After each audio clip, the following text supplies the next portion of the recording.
right now, the season that we're going through, all this stuff is actually going to come up for us. It is actually happening. There is a lot of us facing our demons. We're seeing triggers come up, we're seeing traumas come up, we're seeing ourselves feeling this heavy weight.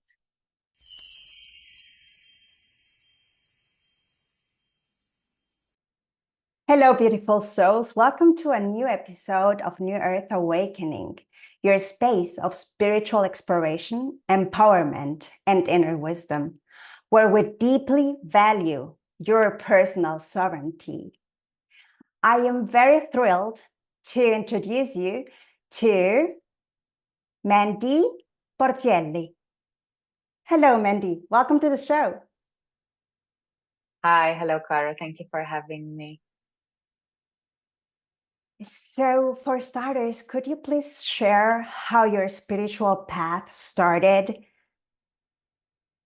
Of course. So basically, ever since I was young, I was always a bit of a creative human, a little bit romantic, poetic, deep thinker, deep feeler. But a few years ago, 2020, I think it was, well, basically, my mom passed away, and something very strange started happening. Basically, inside our home, things started moving, and we had this clock that kept on stopping that my mom hated. And basically, me and all my family, we started having the same dreams, and my mom started visiting us during our dreams, and we were connecting with her. When that happened, I couldn't really deny um, that there was another level of existence. There was the whole spiritual realm. And I started getting curious to firstly connect with my mom on a deeper level so that, she stayed present with me. But at the same time, a new curiosity awoke inside of me, and I started exploring spirituality.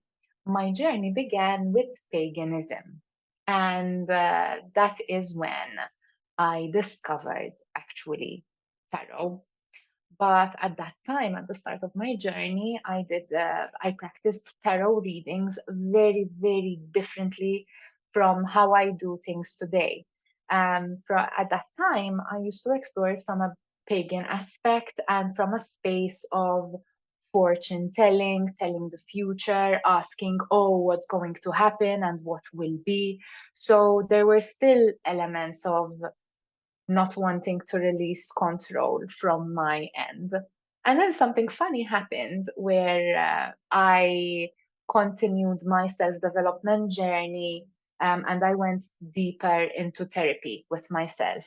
And I started exploring tarot and spirituality from a much deeper place, from a space of getting to know myself authentically.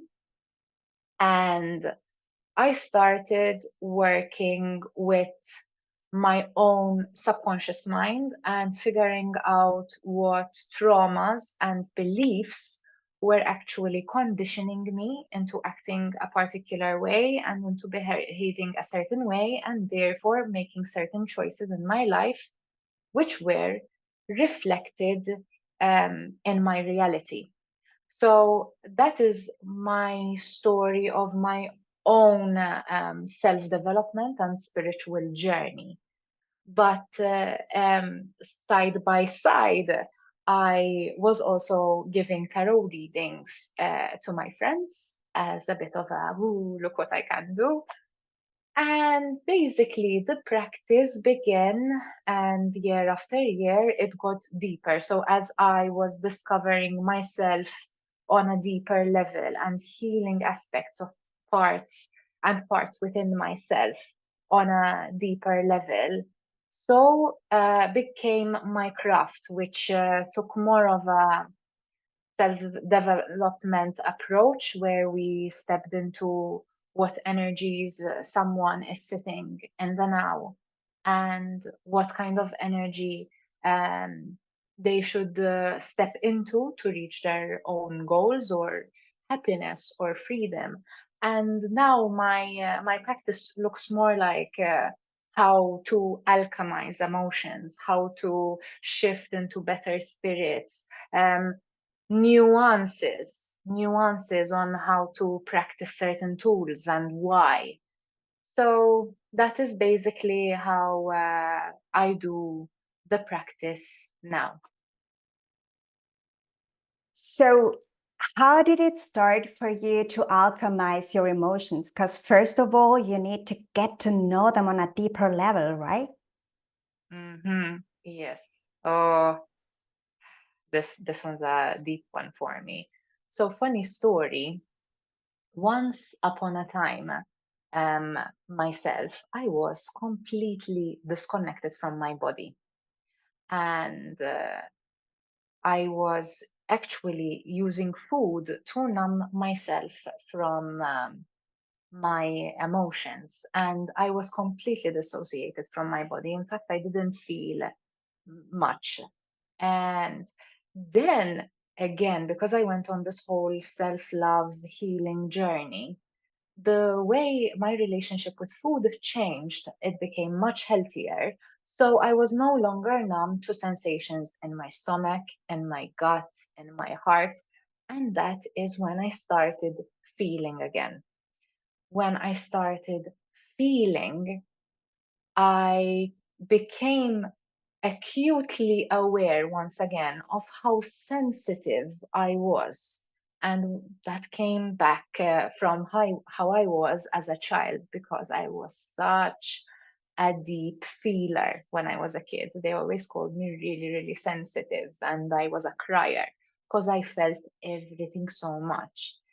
Little did I know that actually feeling so deeply, okay, um,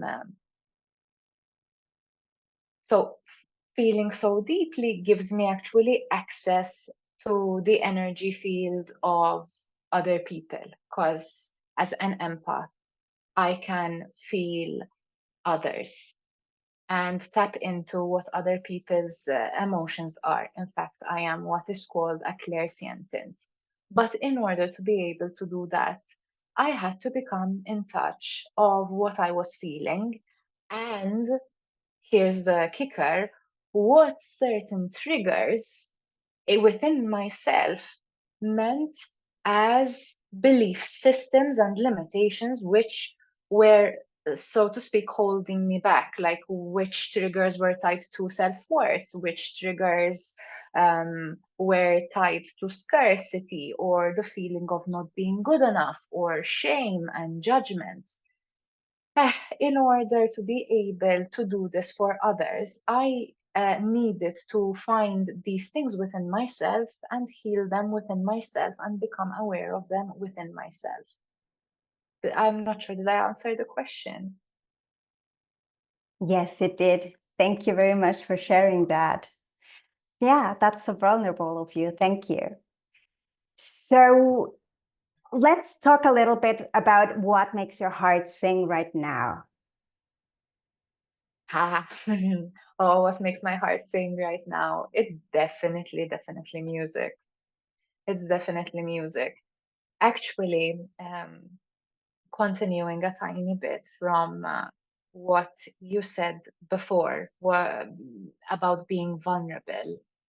Um, Accessing what makes my heart sing literally helps me alchemize.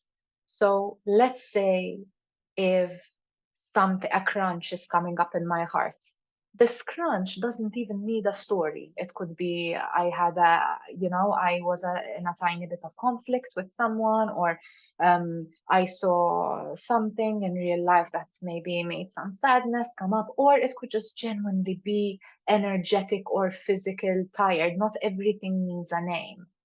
But accessing that thing that makes me sing. Okay, so literally in my case, singing, writing poetry, music, basically creativity and expression.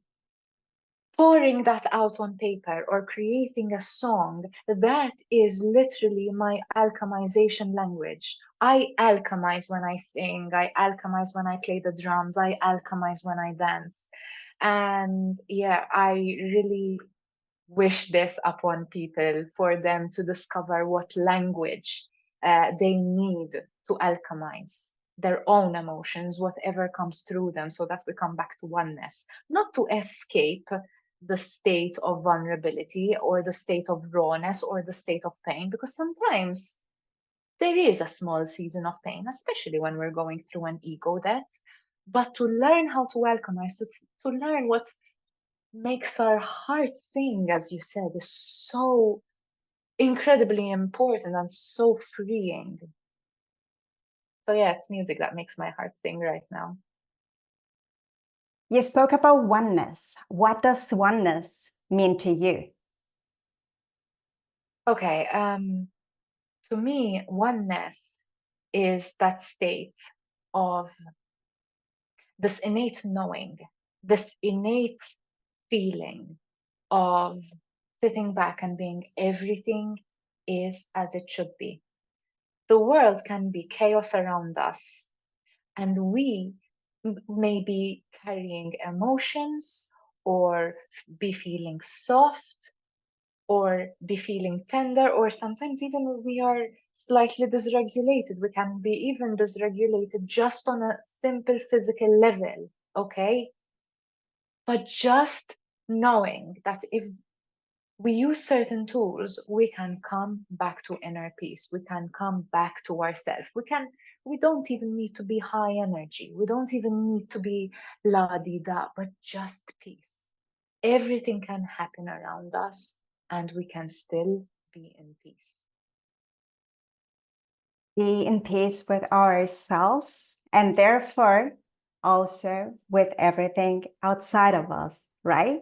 Yes, yes, because what's happening outside of us is what we are right now. So, this is the subconscious and how we view the world. Everything that is happening around us is just happening. It's neither good nor bad, but it's the meaning that we give to what's happening outside of us that makes something good or bad in our minds. Now, we have a habit when this is human, this is just human. We have a habit when we're feeling dysregulated, or when we are carrying a particular emotion, which is heavy, which is dense, okay?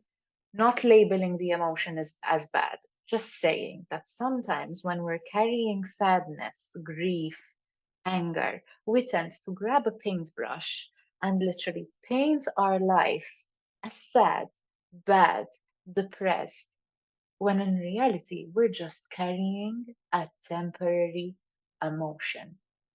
To me, practicing the tools to come back to oneness, to see again life from a neutral perspective, is so important, or else we will keep dragging our energy down and we will get stuck. Something that should just be temporary.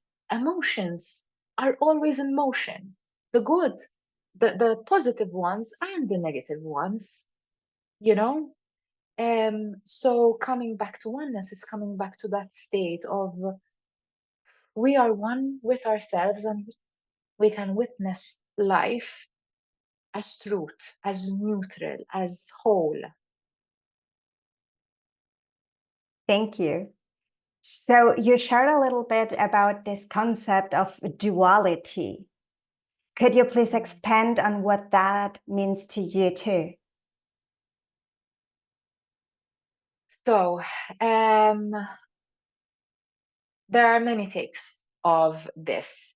Now, I'm going to tell you how I witness it and how I see it. I am not one of those people who likes to label as particular emotions as good or bad. I truly believe that we are human and we are meant to experience everything, the beautiful emotions, joy, freedom, peace, those high vibrating emotions, as well as discomfort, sadness, pain. We're human. We're meant to experience them. But um, non duality for me is that feeling of, again, everything is happening as it should be.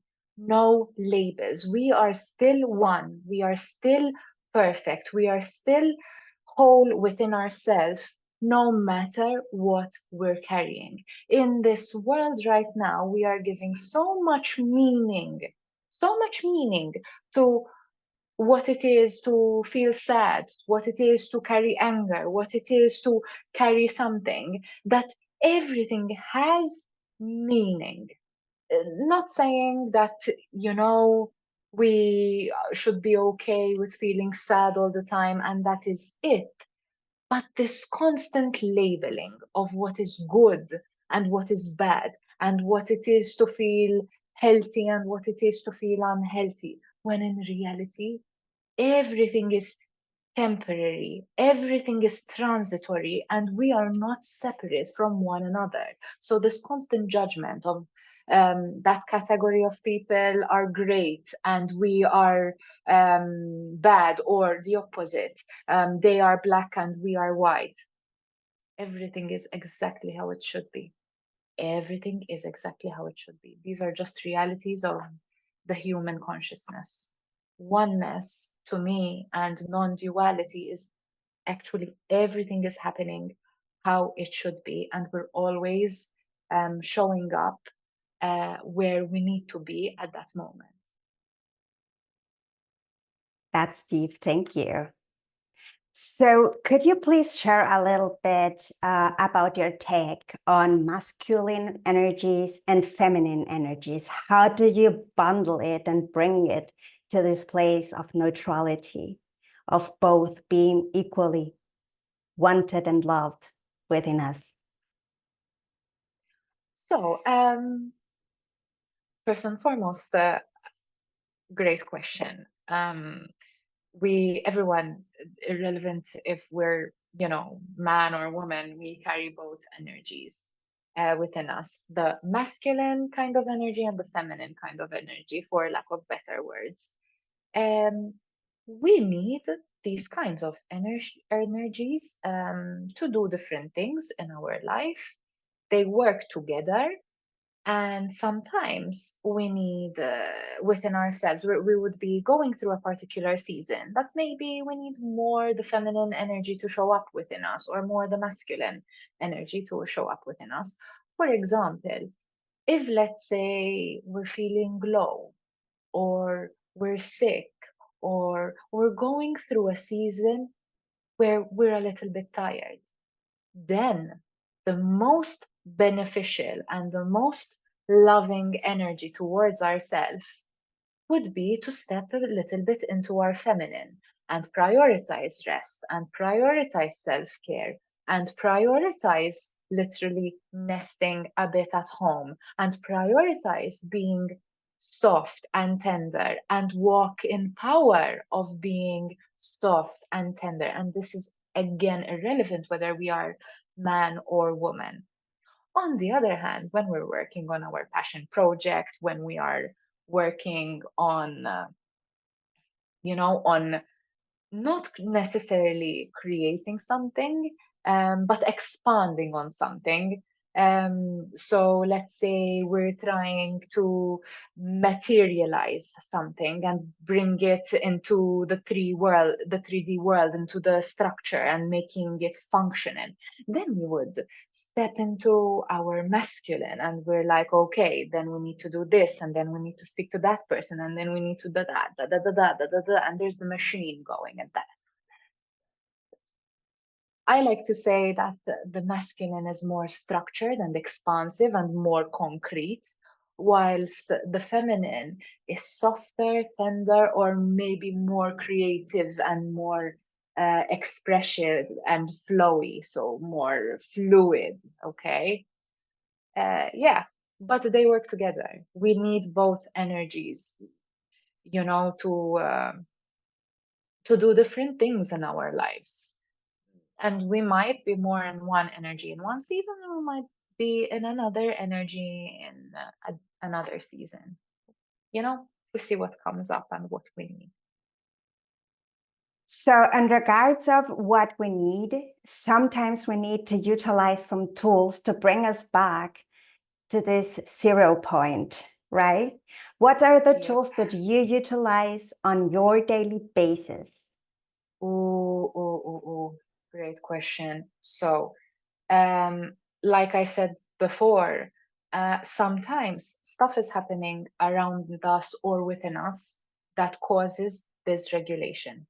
Just physical dysregulation that then, in turn, either causes overthinking, or we are more prone to feeling feelings of anxiety or feelings of palpitation.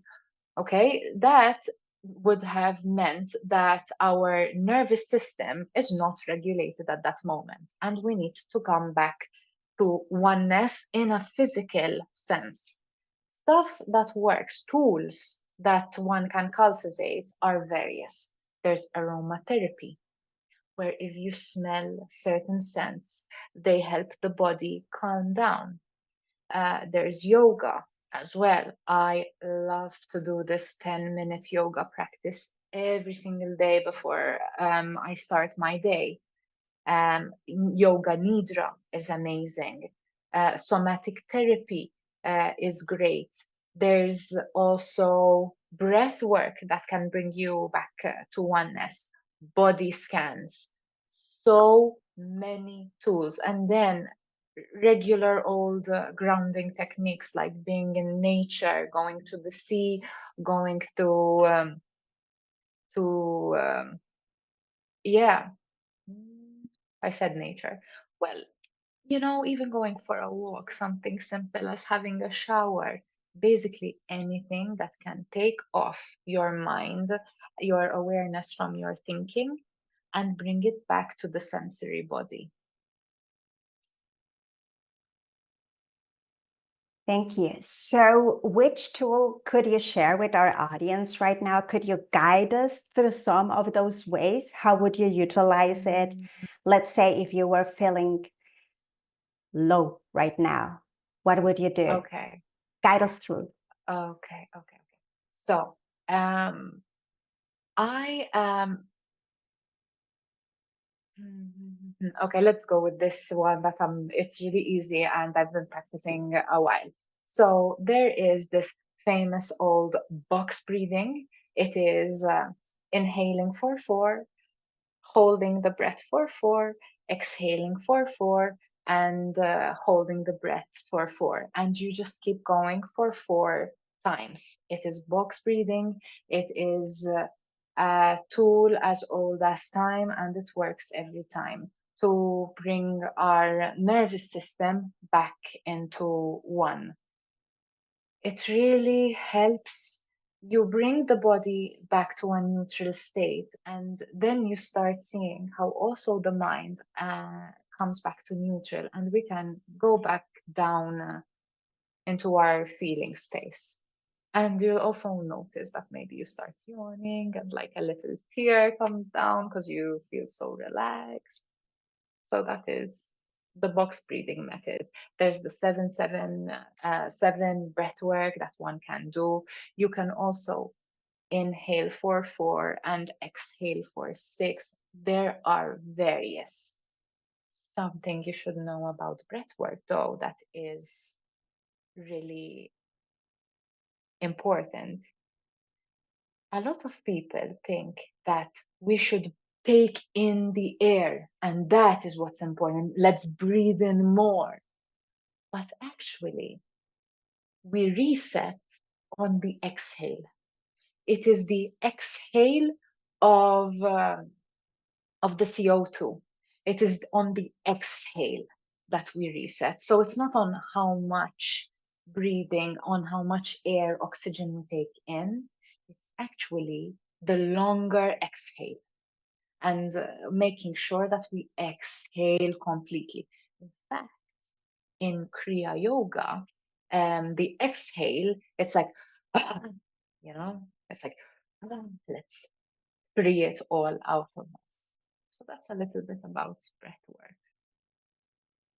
So could you share a little bit of some aha moments that you have had so far on your journey? Aha moments. Aha moments. Let's see. Oh, okay. Okay. This one is a very, very big aha moment for me, and it was a game changer every time. So, in the journey of self development, okay, and I am 100% sure that you have experienced this as well, and most of us on the journey have experienced this, whether we're taking it from a spiritual space, a therapeutic space, or just a self development space. We will hit places where we will want to become someone, okay? We see ourselves there. And we hit this place where we no longer identify with who we are right now. But at the same time, we still have um, patterns, habits, and behaviors that are of our old self, which in reality, it's still our current self. It's like we have one foot in the old and one foot in the new. The big aha moment for me every time that I'm working on a goal, every time that I'm working on changing something about myself, is that I need to love myself always, even in the now. I have this person called Goblin Girl, and it is that person who had the eating disorder. It is that person who was addicted to weed. It is that person who was also addicted to sex and didn't want to sit with her feelings. Every time that I healed that version of myself, I needed to learn how to love her as she was, how to love me as I was, without the shame, without the judgment, and without the criticism. And to be honest, it is shame, judgment, and criticism that holds so many people back from getting where they want to go. Because instead of loving themselves and to change, but while accepting 100% the person who they are in the now, instead they're shaming, they're judging, and they're expecting that by bullying themselves they're actually going to shift somewhere when it never happens. So yeah, that was the biggest aha moment for me. We can only love ourselves into evolution. Loving ourselves in the now. Thank you. So could we go back to tarot a little bit? Could you share how did you come across it? Which deck do you use? I don't know. How did you fall in love with it? Okay, so there are many versions of tarot. Okay, basically, when I was going through the whole paganism period, someone had gifted me a tarot deck, and I recall I took a deep dive and started figuring out what each card meant. I wasn't doing it the way that obviously my craft has developed now, because now it's not even about the meaning. Now we're just stepping into the energy of the person and the message is coming up. But before in the beginning, I found tarot very interesting because I had fine arts when I was younger. I'm actually a painter, and I studied an iconography. So when let me show you. For example, when we're looking at a card, okay, you see how there is a bird here and there are branches. Everything has meanings. For example, when we have wands, when we have these pillars, they represent pillars in our life, things that everyone is meant to experience. Then we have a bird. Birds and feathers represent that in between state. Okay, so birds fly, they're very airy, they can navigate the air and the subtleties. They're in the energy, okay, they're light, but they're creatures of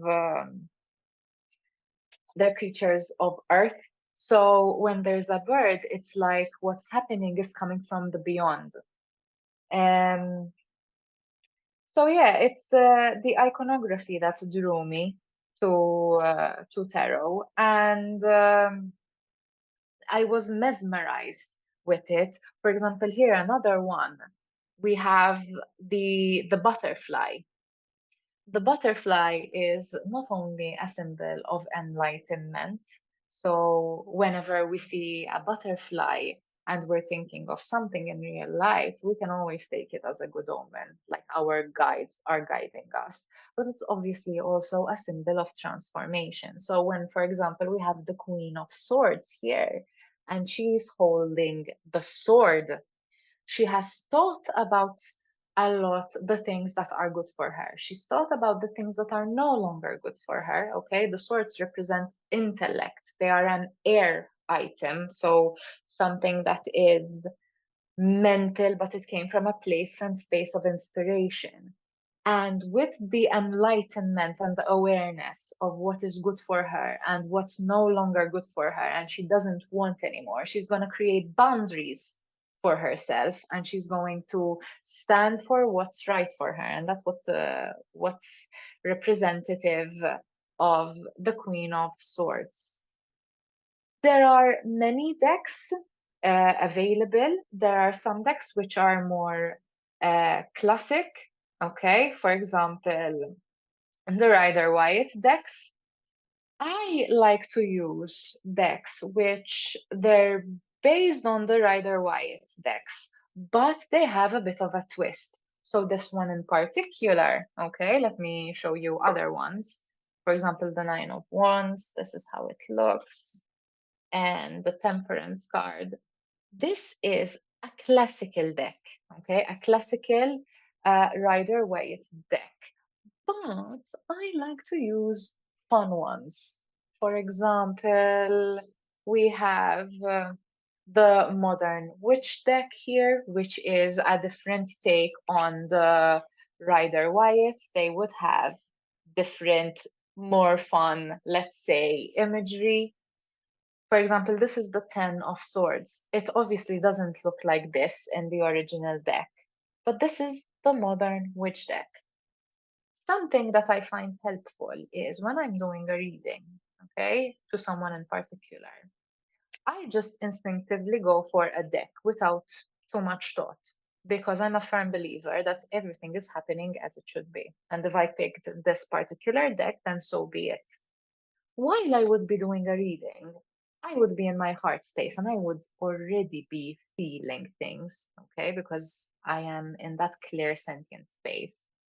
But then, let's say, if I see a particular image, okay, so let's say this is the Two of Cups, okay, and I see the lighthouse at the back, and there is water.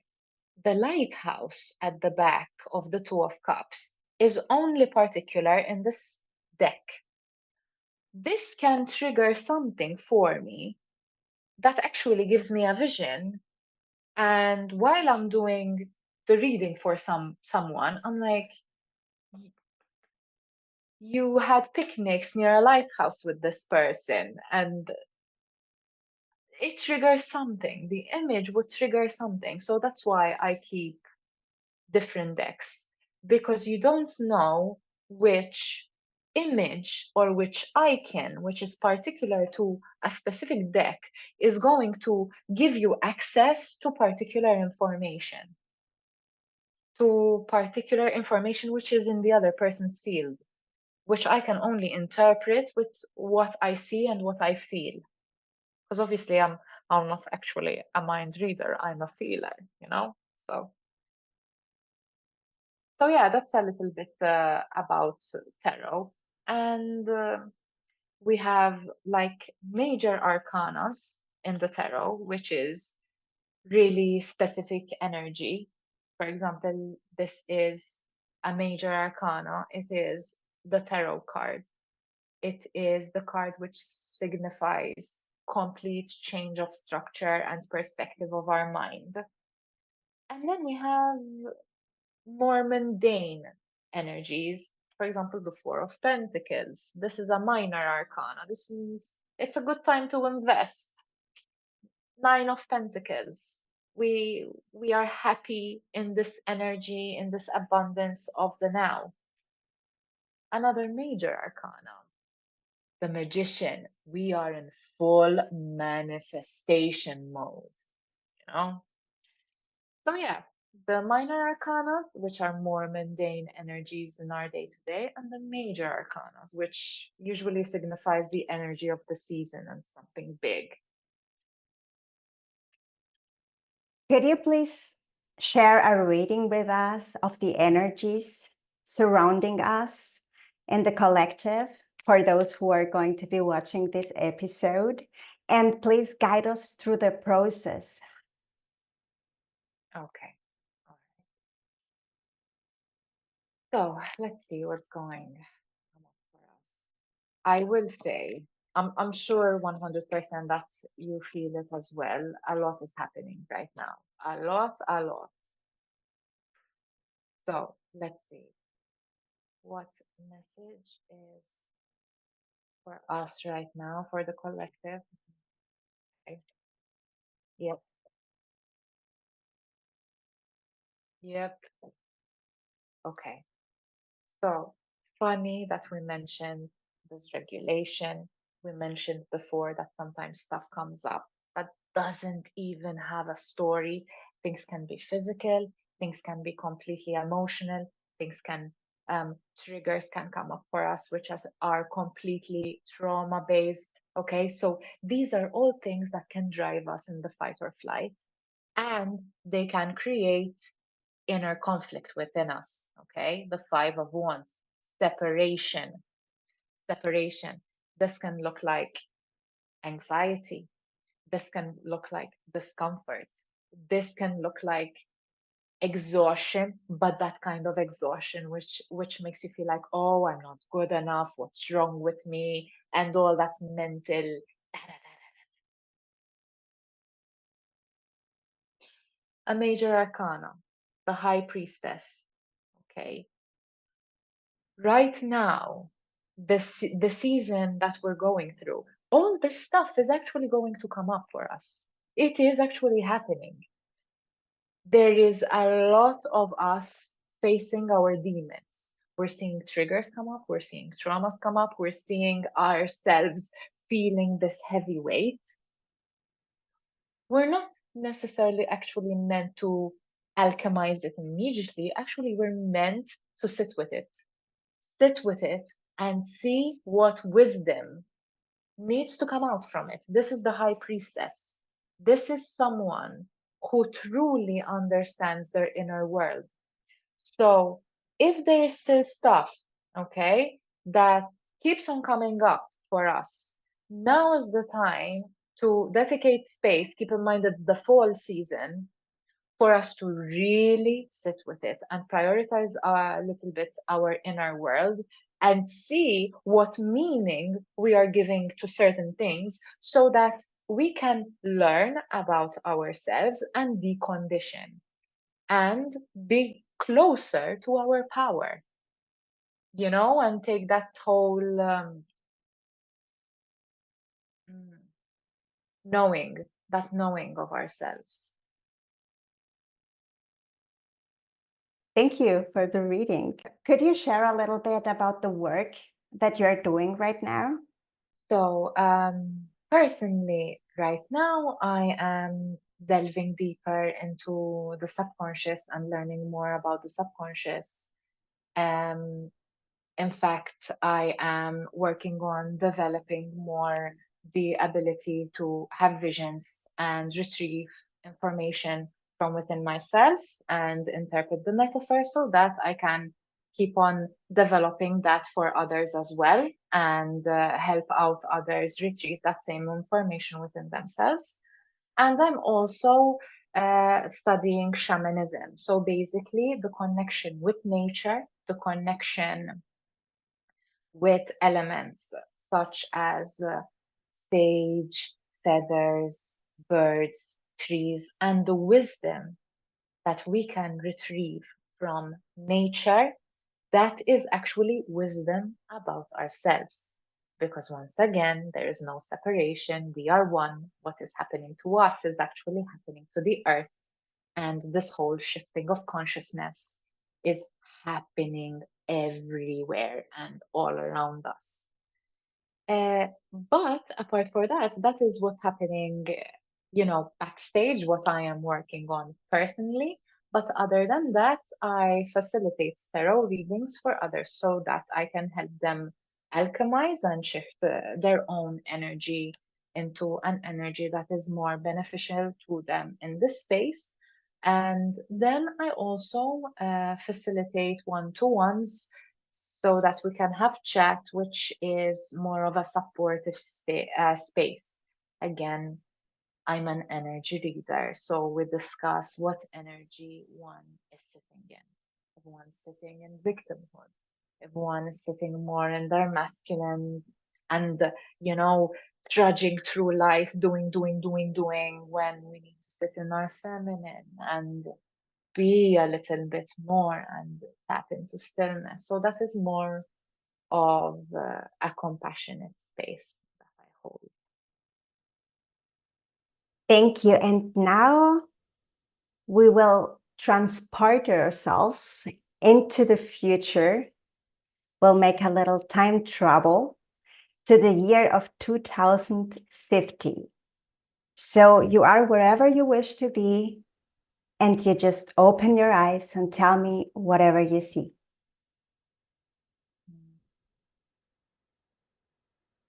Okay. Okay. So, funnily enough, I saw um, a big, vast pond, and I know we went in the future, but for some reason, I saw crocodiles, and it looked like we went in the past. Way in the past, in the time of the dinosaurs. And I know why this has happened. I know you asked me about the future, but is what came up for me. Right now in shamanism, I'm working with the crocodile spirit animal. So whenever I close my eyes, the crocodile comes and nudges me. How I interpret this is that in the future, I will be even more in my power because the crocodile is bringing me more adaptability to have both a thick skin to navigate life and any resistances that can come my way, but at the same time, the ability to feel through even murky water. So I guess in 2050, I'm going to be this really sage human who just feels into life. And what are your visions for the new earth? Mm. What are my visions for the new earth? Honestly, just a world without judgment. A world without judgment where everyone is being, feeling, and everyone has emotional regulation tools and awareness of their own abundance, because it's the scarcity, the lack, and the not good enough that holds us back, when that is just an illusion. So maybe my vision really for the future is that the illusion lifts and we all recognize the powerful beings that we are and the whole beings that we are, because we are love, we are spirit, we are soul, and we are all that is beautiful in the world, with with our shadow as well, because that is part of us. Oneness, we are one, we are whole. So, where can people find out more about you and the work that you're doing? Okay. They can find me either on Facebook or Instagram at Mindful Tarot Malta. And there, if you go to my pages, you can find really wholesome content, philosophies, um, practices of music as well, these whole alchemization practices, and some really wholesome content of yours truly. Mandy, thank you for being with us today. I wish you the best. Thank you so much. And thank you for holding the space. It's amazing, the information and the knowledge and the wisdom that you're working on giving to other people. Um, Everyone here is here for a very specific reason. Some people are here to give the truth and the information, others are here to help others alchemize. Some people are here to help us ground, some people are here to help us create and keep growing in ourselves. So amazing that you're holding the space so that everyone can share their wisdom.